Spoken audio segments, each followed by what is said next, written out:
No me vengas con historia es la sección que vamos a tener ahora con nuestro profesor de confianza, con Héctor Manrique. Muy buenas tardes, bienvenido. Hola Rosario, buenas tardes, ¿qué tal? Bueno, pues bien, estupendamente aquí ya esperando la lección de historia. La semana pasada creo que dijiste, Héctor, que ibas a hablarnos de la Segunda República Española, que se considera un tema delicado, ¿no? Y que puede resultar en algunos momentos confuso. Así que bueno, a ver qué nos puedes aclarar sobre la Segunda República Española. Pues así es, Rosario, se ha considerado algo así como prohibido, no prohibido, pero vamos, delicado, como tú Uh-huh. dices, de hablar de la Segunda República, pero me parece que es un tema apasionante y del que se puede hablar con tranquilidad, respeto, simplemente analizando los aspectos históricos. Empiezo por el principio. Por ejemplo, la Segunda República Española fue un periodo de la historia de España que se inició el 14 de abril de 1931 y terminó en realidad el 1 de abril de 1939, con el fin de la Guerra Civil Española. La proclamación de la Segunda República se produjo tras la abdicación de Alfonso XIII y unas elecciones municipales que se celebraron el 12 de abril de ese año 31, en la que las candidaturas republicanas ganaron en la mayoría de las ciudades. Eran, los ediles, ¿no? Los Uh-huh. concejales, la mayor parte de los concejales eran republicanos en las ciudades, pero no así en los núcleos rurales, donde pues el caciquismo, el amaño de votos todavía era tónica habitual. Ahí ganaron los monárquicos. En la Segunda República se caracteriza por el intento de modernización y democratización del país. Se acababa de salir de ese momento de la dictadura que había tenido Miguel Primo de Rivera. Se intentaron importantes reformas políticas, sociales, económicas. Se promulgó una nueva constitución, la de 1931, que establecía un Estado, por ejemplo, laico. Esto traería muchos problemas. Derechos y libertades individuales, el sufragio universal, incluyendo el voto femenino por primera vez en España. Sin embargo, la Segunda República también se enfrentó pues, a graves conflictos internos, polarización política, crisis económica, que culminaron, pues como todos sabemos, con la Guerra Civil del 36 al 39. A pesar de los problemas, la República dejó un legado duradero en la historia de España y sigue siendo un tema de gran interés y debate. Uh-huh. ¿Y cómo fue? ¿Cómo se proclamó la Segunda República? Pues como digo, se proclamó el 14 de abril de 1931, tras las elecciones municipales del día 12. Estas elecciones fueron vistas como un plebiscito para la monarquía de Alfonso XIII y los resultados mostraron una clara victoria en las candidaturas republicanas en las principales ciudades. Allí fue abrumadora la victoria republicana. Lo que hizo evidente fue el descontento popular hacia la monarquía y que se demandaba un cambio político. Ante esta situación y temiendo pues, una revuelta popular, un enfrentamiento civil, incluso Alfonso XIII decidió abandonar el país, lo que llevó automáticamente a la proclamación de la Segunda República. Uh-huh. Esta república se puede dividir en 4 etapas, antes de la Guerra Civil. Tras la proclamación de la República, el Comité Revolucionario republicano se transformó en el gobierno provisional de la República. Esta es la primera etapa. En todas las ciudades del país pues, se celebraron manifestaciones, fueron muy festivas, hubo con gran júbilo por el cambio de régimen. El cambio se produjo sin violencia de ningún tipo. Y esa transición marcó el comienzo de un periodo de grandes expectativas y enormes desafíos para España. En este gobierno provisional surgen figuras tan destacadas en el periodo como serán Niceto Alcalá Zamora, que era conservador republicano, que llegó a ser presidente de la República, Manuel Azaña, que era de izquierda republicana y que llegó a ser presidente del gobierno y posteriormente también presidente de la República, o Francisco Largo Caballero, que era del PSOE y que llegaría a ser durante la Guerra Civil presidente del gobierno. Uh-huh. ¿Qué cambios trajo la primera Constitución de la República, la de 1931? Pues la Constitución introdujo una serie de cambios profundos y progresistas en España. Esto es importante. El hándicap con el que contó la Constitución fue que no fue de consenso, sino que la mayoría de izquierdas, que salió vencedora en las elecciones que se celebraron en junio de 1931, ya con la República constituida, impulsó una Constitución muy progresista, muy de izquierdas, Uh-huh. pero que no fue para nada bien vista por los sectores conservadores. Fue promulgada el 9 de diciembre de 1931 y establecía un Estado democrático, eso sí. Fue una de las más avanzadas de su tiempo. Algunos de los principales cambios que se introdujeron pues, fueron, por ejemplo, la soberanía popular. Establecía que la soberanía residía en el pueblo y garantizando la participación democrática en el gobierno. Derechos y libertades que garantizaban una amplia gama de esos derechos, incluyendo libertad de expresión, asociación, reunión, de religión. También reconocía el derecho a la educación y al trabajo. El sufragio universal, por primera vez en España, se introdujo el sufragio universal que incluía el voto de la mujer, un gran avance para los derechos civiles y políticos. La separación entre Iglesia y Estado, esta Constitución establecía un Estado laico, como digo, separado de la Iglesia católica y del gobierno, separando la Iglesia del gobierno y eliminando la religión católica como religión oficial. Esto permitió la libertad religiosa y la secularización de la educación y otras instituciones públicas. Esto fue muy importante. Una de las consecuencias fue la abierta enemistad de la Iglesia hacia la República y un creciente anticlericalismo republicano, pues que se dio, por ejemplo, en la quema de conventos, en iglesias, en determinados momentos. Luego también hubo reformas sociales y económicas, incluían provisiones para la reforma agraria, la reforma laboral, con el objetivo de mejorar las condiciones de vida de los trabajadores y campesinos. También se proponían medidas para nacionalizar ciertos sectores de la clave, que eran clave en la economía.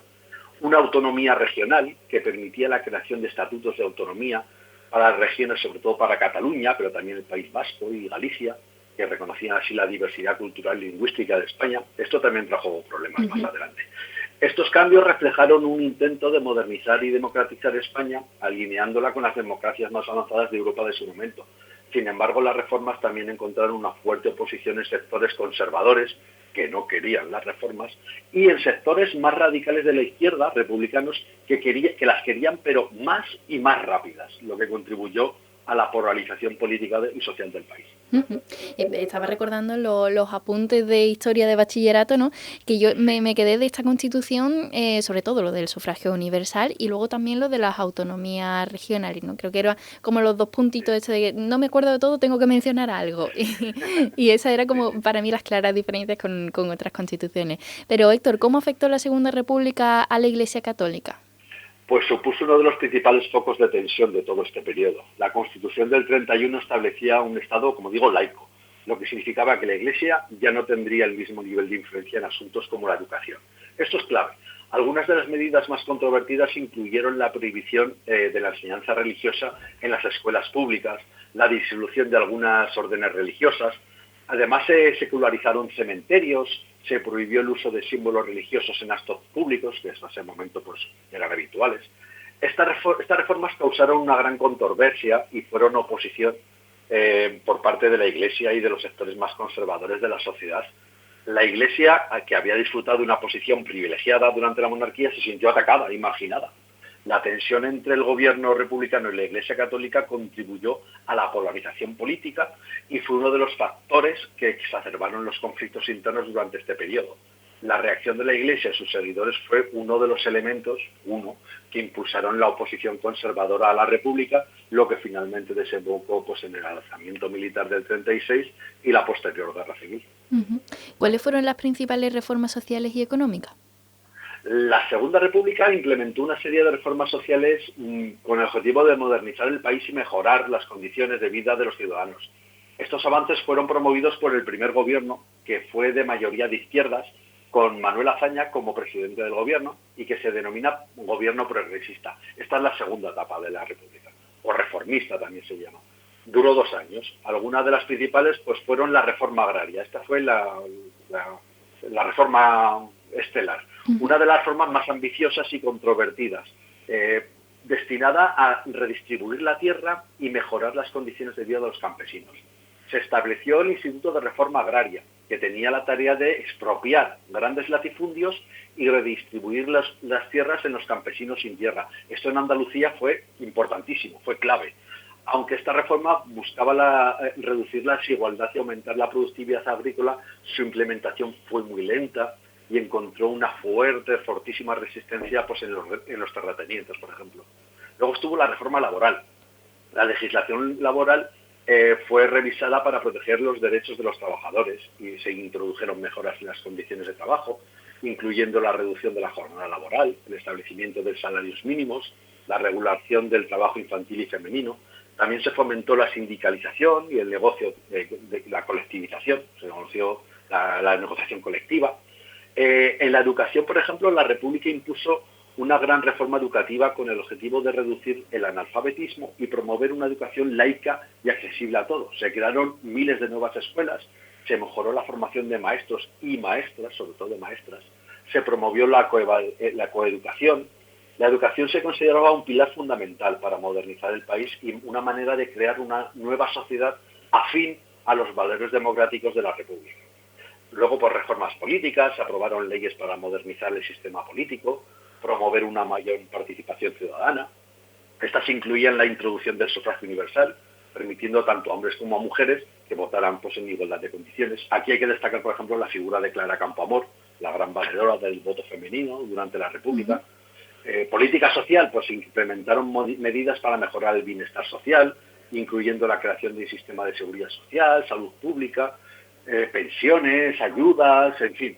Estas reformas reflejaban el espíritu progresista de la Segunda República y su compromiso con la justicia y la modernización del país. Sin embargo, se enfrentaron con una fuerte oposición de sectores conservadores, de la élite económica, y esto contribuyó también pues, a cierta inestabilidad política y social del periodo. Antes has mencionado a Clara Campoamor. ¿Qué papel tuvieron las mujeres durante la Segunda República? Pues fue muy importante durante la Segunda República, tanto en términos de avances de derechos como en participación activa en la vida política y social. La Constitución del 31 marcó un hito al establecer el sufragio universal, permitiendo, como digo, a las mujeres por primera vez votar y presentarse como candidatas a las elecciones. Este fue un avance significativo en la lucha por la igualdad de género y reflejaba el compromiso de la República con los derechos civiles.